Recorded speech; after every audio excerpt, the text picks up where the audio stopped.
between Tincup and Ryan Leary, and we are in Charlotte. Charlotte, North Carolina. What are we doing? We're at the isolved Connect conference. So this is one of their local regional shows? It is, but not everyone's local. That's correct. We had Iowa earlier. Yeah, there's a couple fly-ins. Yeah. I flew in. I flew in as well. So, my God. We have a guest. Yeah. Yeah. What are you going to say? We have a guest. You weren't going to say anything else? No. Kaitlin, right? Kaitlin. I was seeing I if it was, drove it. I was seeing if it was a Y. That's the thing I was looking at because a woman that worked for me at one point spelled Kaitlin with a Y. And it's not spelled that way. So you spell it the correct way. Always. See, that's what matters. So South Carolina. You grew up in South Carolina? No, I grew up in New Jersey. Where about in Jersey? Yeah. Cranford, New Jersey. Cranford. It's a small town, kind of outside Elizabeth, Newark. Okay. All right. So you're upstate-ish. Yes. Okay. Yeah. So I'm in the Philly area. Okay. Not too far. I don't get to Newark too often. He fishes Jersey. Yeah. Why? Yeah. And how did you get to South Carolina? Well, I was in high school, so it's been a while, a couple of years. Yeah, 2 or 3. And, Got it. Moved when I was in high school and fell in love with South Carolina and never looked back. You went to college here? USC, Columbia. Yeah. Mm-hmm. You actually say USC. Yeah, That's I do. fascinating. When you're just on this side, Yeah. You got to country, be Mississippi. That's the delineation. You can say it over here. yeah, Over there, you say USC. means a whole different thing. Completely different thing. So you're a Gamecock. Nice. That's cool. I've been to a couple football games there. So I know that campus. But I live in Greenville, which is more Clemson. It is. I've been interesting. Been to games there as well. But there's a hatred, a bit rivalry. Sorry. Yes. Nobody hates. Oh, no, the SEC did. Sorry. That's too funny. So how's the show for you so far? Great. Yeah. Easy? Started this morning. Very easy to attend. Good. Have you been to one of their nuggets. Have you been there? Have you been to some of their conferences before? Yeah. I got canceled. I was supposed to go to Orlando and the hurricane. Yeah. So disappointed. I went to their Miami one 4 or 5 years ago. And then we do their road shows when they come to town. Right. Yeah, we were supposed to do that one. We're all disappointed. They pulled the plug early on it, which I think was smart. Because, once they curve around into the Gulf, they can go anywhere. They just roll the dice. But it actually did go and bend back towards Orlando. And they pulled the ripcord really fast, which I appreciate. I mean, there's, I think, one person that got stranded that we know.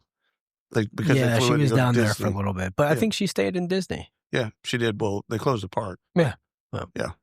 So there's that. All right. So we got a couple questions. All right. And you got answers. So what's the mindset? What's one mindset shift that's helped you become a stronger people hero over the years? I would say is giving effective feedback. Oh. That did not come to me naturally.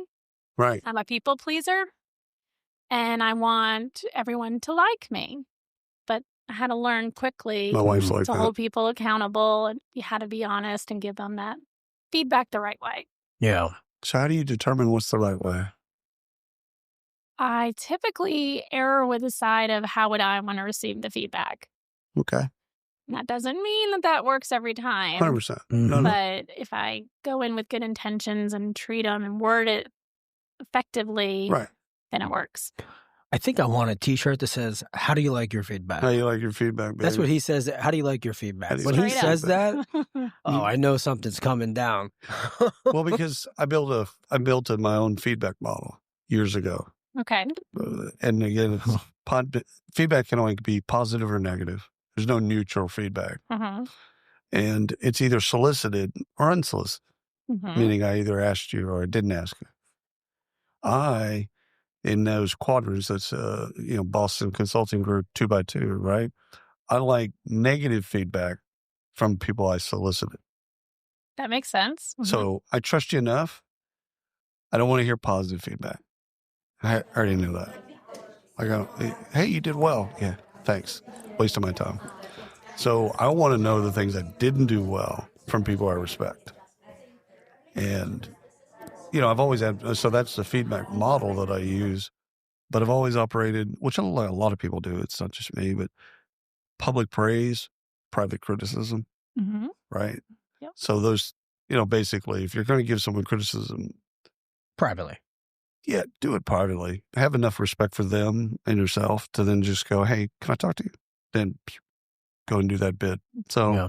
And the key is you said, can I talk to you? Instead of let me send you an email with all the things I'm afraid to say to your face. Well, let me tell you what I really think. And some of that is written down because they want to write it down and have a record of it. It's like, dude, let's not have a record. Yeah. We don't need a record. If you want to give me feedback and criticism to make me better, then do it. Yeah. It's kind of like doing good deeds and videoing it and sticking it online, right? That's just so you can get more money from your backers to do the same. I do a lot of good deeds. Here's my YouTube reel. Yeah. All right. A question. I feel like that's great. HR, recruiting, this whole industry is going through something right now. Don't know what it is, whether it's burnout or pick any number of problems. What is it that you feel is going on? Like, what's the biggest thing you feel right now that HR is going through? That's a good one. I think it's taking time, and this would be everyone individually, to take time for themselves and putting themselves first. We as professionals, and then speaking especially for mothers, young children, trying to balance a career, everybody else, employees, family, go first. And we don't put ourselves first. And so that would be my biggest advice. And try to mirror. Especially as a people pleaser. As a people pleaser. You're going to please everybody before you. Exactly. Yeah. And so it's taking the time off. It's taking the lunch break. Right. Feeling okay to leave early to pick kids up from school. It's all managing all that stress and just being okay with it. I love that. That's great. And again, great advice to give to other people. It's like, listen, yes, work's important. Check. You have a job and all the things that you're going to do within that job are important. Some say critical. You also have a life and you have a family and you have church. You have all these other things that you manage and hopefully that you're successful at. So blend those things together. It's okay. I like that. I think COVID in some ways humbled us. Got a lot of did. Got us. The folks that didn't have as much empathy, they got empathy real fast. It gave people permission. I feel like it gave people permission to be in touch, and accept and just be okay with saying no. I changed my email. The outbound thing used to be, regards, best regards, that whatever stuff. And I changed it to stay safe. And I haven't changed it back. So because of all the stuff that was going on, I'm like, you know what? Staying safe is actually, that's a constant. You can define safe for you. I don't need to tell you what safe is, but stay safe. Yeah, I did. One of the people that we work with, Kaitlin, he had something on his email. It said, "P.S. My working hours are not yours. Don't feel obligated to reply." And I was like, you know what? I didn't reply. And I was like, I'm going to steal that line, and I put it in my email signature too. Because if I'm working at 11 o'clock at night, don't feel like you need to reply. My hours aren't your hours. Right. It's my hours. Yeah. And I think that time frame gave us that ability to speak that way and be that way. And I don't know. I've seen. I think burnout's a real thing right now. Oh God. But I think we've seen. I think that's technological though. I think most of that burnout is like, especially AI and all that stuff. Is like It's change. Yeah. Stop. Just stop the merry-go-round. I'm starting to vomit. How are you dealing with some of the technology changes? Great, I think. Yeah. I'm trying to stay up to date. Everything, I think AI is now a little too much. Yeah. And I don't mean that we can't handle it. It's just now it's the buzzword. It's Mm-hmm. everyone's talking about it. every software thing we look at has a solution. Right. But I will say I do love using it to fix my email and my grammar. So that's helpful. 100%. And I'm always open to tips and tricks on how to best use it. But it's also everyone's talking about it. Right. It's overwhelming. Which when everyone's talking about it, it's very hard to then distinguish what's legit and what's not. If everyone's using the same terms, it's very hard to kind of, especially because you're not, most practitioners, they're not looking at technology every single day, new technology. They're periodically, okay, we need to redo our onboarding, solution, whatever that may be. And then all of a sudden you dig into it, you're into it for a while, and then, oh, by the way, you've got these other things that you have to do. So I love that. What's one piece of advice you'd give your younger HR self? Back to our talk about putting yourself first. I think that development, the personal development needs to, there's so many tasks. And I was actually talking to a younger HR person recently. Your task list will always be there. And you'll always have things to do, projects to work on. Right.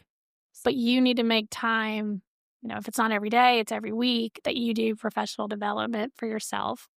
And I think that's where I'm at today, because I did learn that early on. Right. You had to get to a certain page, probably to give yourself permission to then go to do these things. Yes. Sort of. My wife is exactly like that. Well, yeah. All right. Final question. When you hear the term people heroes, what does that really mean to you? Not like the buzzword version, but like when you hear people heroes, what's that like internal processing like? What do you hear? What do you feel?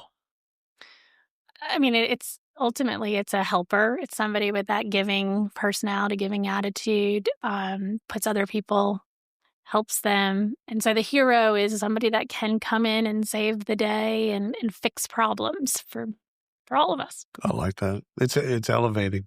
Yeah. That's such a great idea, is just to think of it that way, where it's like they come to help, they come in peace, they come to help, and they hopefully while doing that, they're raising people up.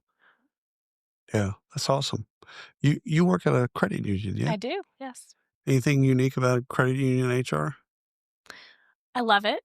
Anybody who wants to get into HR, it's a great industry to mix HR and credit unions, and we're people helping people. That's our slogan for all credit unions. It's a very welcoming industry. Yeah. And so HR just lines up really well with credit unions. That is awesome. One of our first guests this morning, she was in a credit union as well. She was. I'll have to meet her. That's great. Yeah. They have a lot of their clientele is credit unions. So anyhow, Kaitlin, thank you for your time It was a and your pleasure. wisdom. And we're out.